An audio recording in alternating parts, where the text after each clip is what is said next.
Uninga, que o futuro é aqui.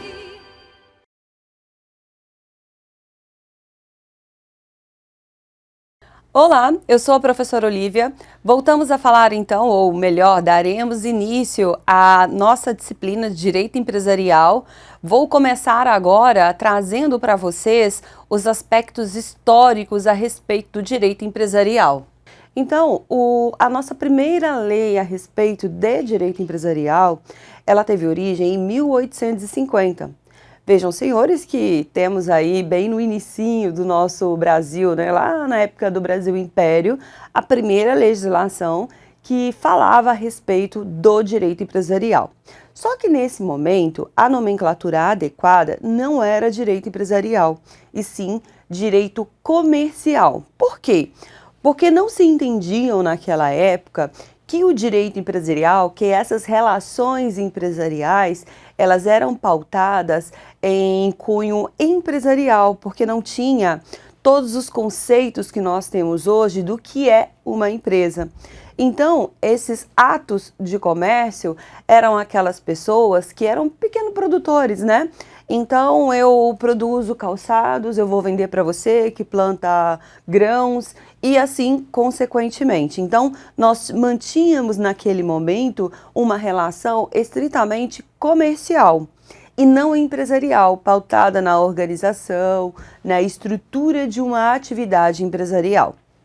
Então, o Brasil, ele teve aí as primeiras normas de direito empresarial pautadas lá na lei do Império ainda, né, quando nós viemos aí ainda a utilizar as normas de Portugal. Por isso que nós usávamos as ordenações, chamadas ordenações, que são as filipinas, manuelinas e as afoncinas, que na verdade eram legislações portuguesas que nós adotamos aqui até 1850. Todas essas legislações eram pautadas, então, nesses valores do direito comercial e não do direito empresarial, como evoluiu-se para os dias atuais. A lei de 1850, que era o Código de Direito Comercial, ele foi parcialmente revogado em 2002, com o advento aí do Código Civil de 2002, e parte dele, que é o que se refere ao direito marítimo, continua vigente lá no Código Civil. Logo após as últimas disposições do Código Civil, vem então as disposições do Código Comercial de 1850, que ainda continua em vigor. O que é importante que vocês saibam? Que esse Código Comercial, ele adotava uma teoria chamada Teoria dos Atos de Comércio, que é pautada nesses conceitos que eu acabei de trazer para os senhores, né? Então, era pautado nesse sentido de que eu não tinha uma estrutura empresarial, eu não tinha o planejamento, a organização, tá?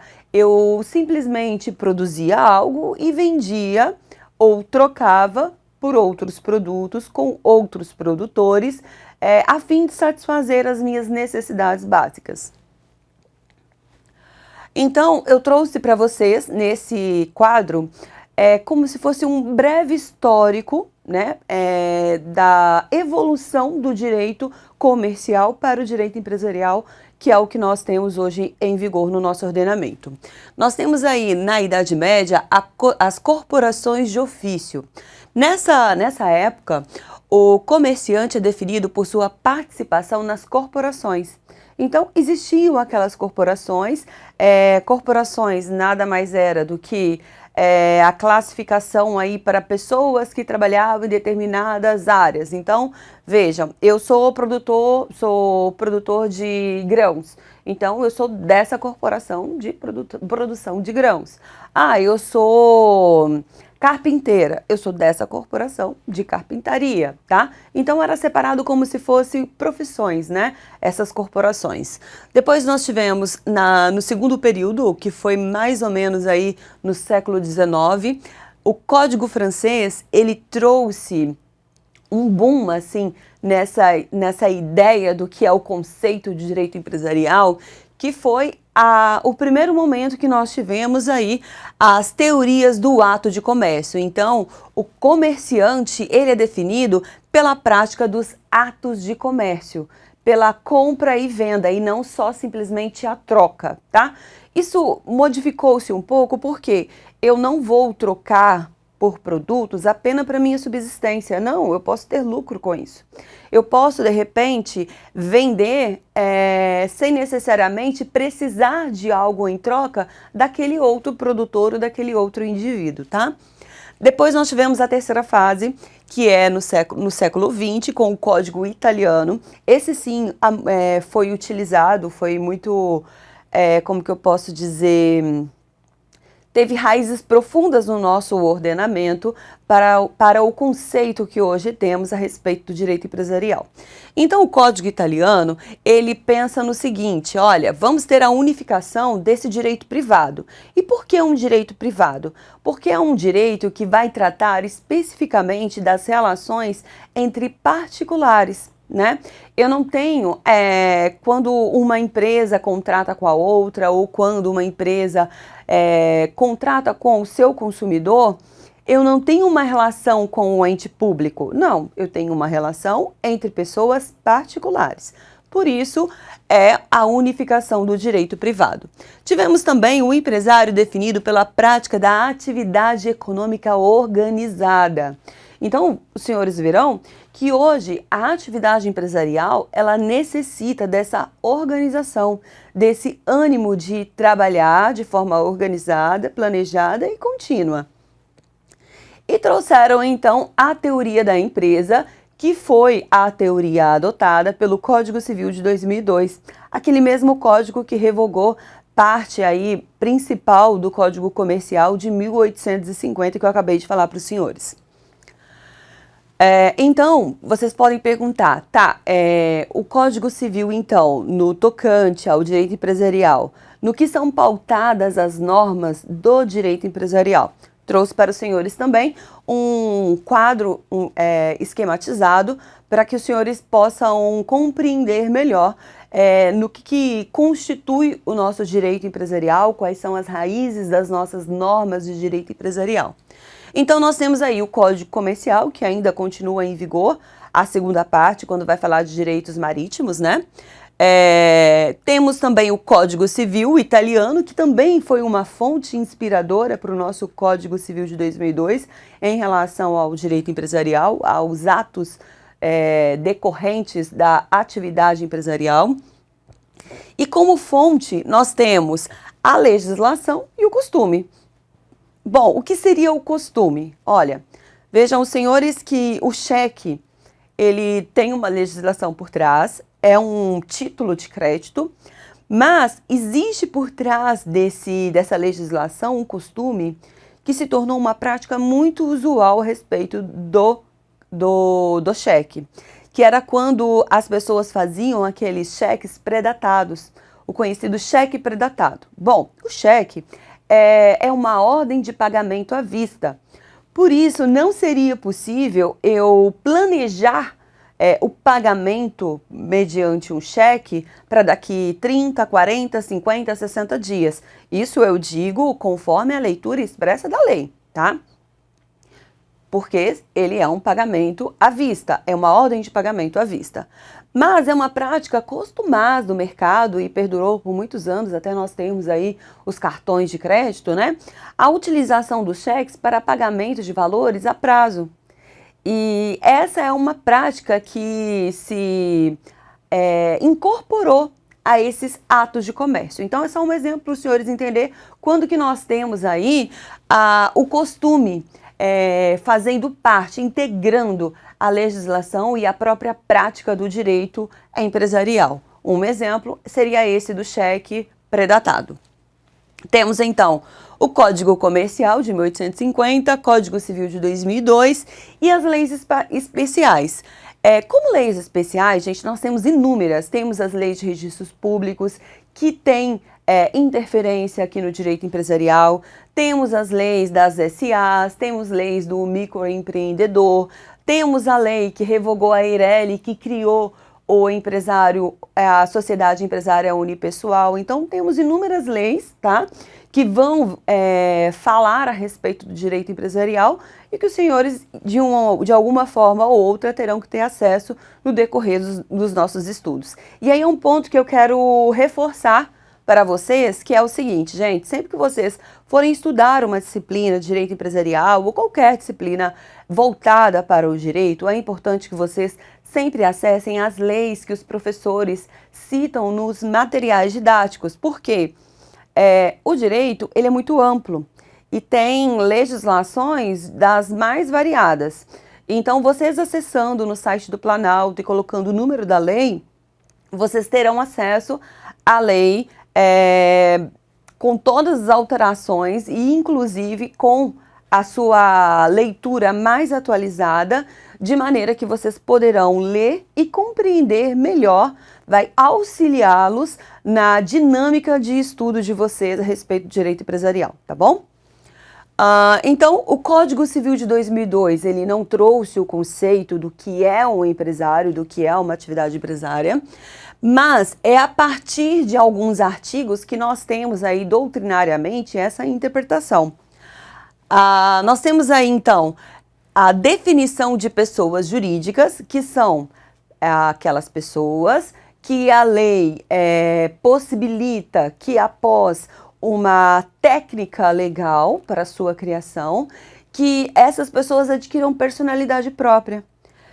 Em regra, gente, eu quero que vocês saibam que a atividade empresarial, ela tem uma personalidade distinta dos seus membros, em regra.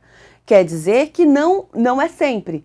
Pode acontecer e vocês verão que existem situações onde nós temos algumas exceções, tá? Mas, em regra, ela tem uma personalidade própria. E o Código Civil vai dizer o seguinte, é a partir do registro dessa pessoa jurídica no órgão competente que ela adquire personalidade e pode, então, constituir obrigações e se torna também detentoras de direito. A formação de pessoa jurídica, em regra, ela detém aí dessa pluralidade de indivíduos. Verão também que existem exceções. Gente, no direito, sabe uma coisa que vocês devem aprender, que a gente está no primeiro ano da faculdade de direito e a gente aprende? No direito tudo tem uma exceção. Então, vão se acostumando com isso, porque realmente tudo tem uma exceção. Eu vou falar para vocês a regra e vou dizer para vocês quais são essas exceções dentro da disciplina de direito empresarial, para ficar até mais fácil para os senhores compreender, né? Mas pode-se dizer que para a constituição de uma pessoa jurídica nós precisamos de alguns elementos que são específicos. São eles: vontade humana criadora, ou seja, eu preciso de um humano por trás daquela ideia, daquela estruturação para planejar, para organizar o que é essa atividade empresarial, no que vai se constituir essa atividade empresarial, quais serão os produtos que serão comercializados, ou serão prestados, ou serão fabricados por essa atividade empresarial. Observância das condições legais. Não adianta eu ter toda essa organização e não levar o ato constitutivo ao registro específico. Por quê? Se essa atividade empresarial não tiver o registro adequado, ela não existe para o direito. Significa que ela não é detentora de personalidade jurídica própria, tá? E, obviamente, toda pessoa jurídica, toda sociedade empresária deve ter um objeto lícito. Eu não posso, por exemplo, criar uma empresa para comercializar produtos ilícitos, né, entorpecentes. Isso não seria permitido à luz do nosso direito brasileiro, tá bom? Precisamos, então, elaboração desse ato constitutivo e registrá-lo. Lembrando sempre que, se não tem registro, a atividade empresarial ela não detém de personalidade jurídica própria. A respeito da classificação da personalidade jurídica e qual é a teoria que no Brasil se aplica para definir o momento que a pessoa jurídica é constituída e adquire personalidade, nós temos a teoria da realidade técnica, que é a teoria que mais se aproxima do conceito do Código Civil brasileiro, que ela vai dizer o seguinte: olha, a pessoa jurídica, ela é a união de esforços, tá? e uma personalidade que o Estado vai conferir ao indivíduo que é técnico. Por que técnico? É utilizando das normas técnicas do direito que eu crio essa ficção jurídica, essa personalidade fictícia para alguém que, conforme a vontade dos seus instituidores, será criada para desenvolver a atividade empresarial. Essa teoria, ela é prevista aí, né? Ela tem uma fundamentação nos artigos 51, 54, 61, 69 e 1033 do Código Civil, quando fala da extinção da personalidade jurídica da pessoa jurídica, e também no artigo 45 do Código Civil, onde prevê que a pessoa jurídica só detém personalidade própria a partir do registro do seu ato constitutivo de um órgão competente. Quando a gente vai falar de pessoas jurídicas, também existe uma classificação. E essa classificação é importante que os senhores saibam, porque, em grosso modo, assim, a grosso modo falando, o Código Civil e as relações do direito empresarial, elas são basicamente estruturadas pelas pessoas jurídicas de direito privado.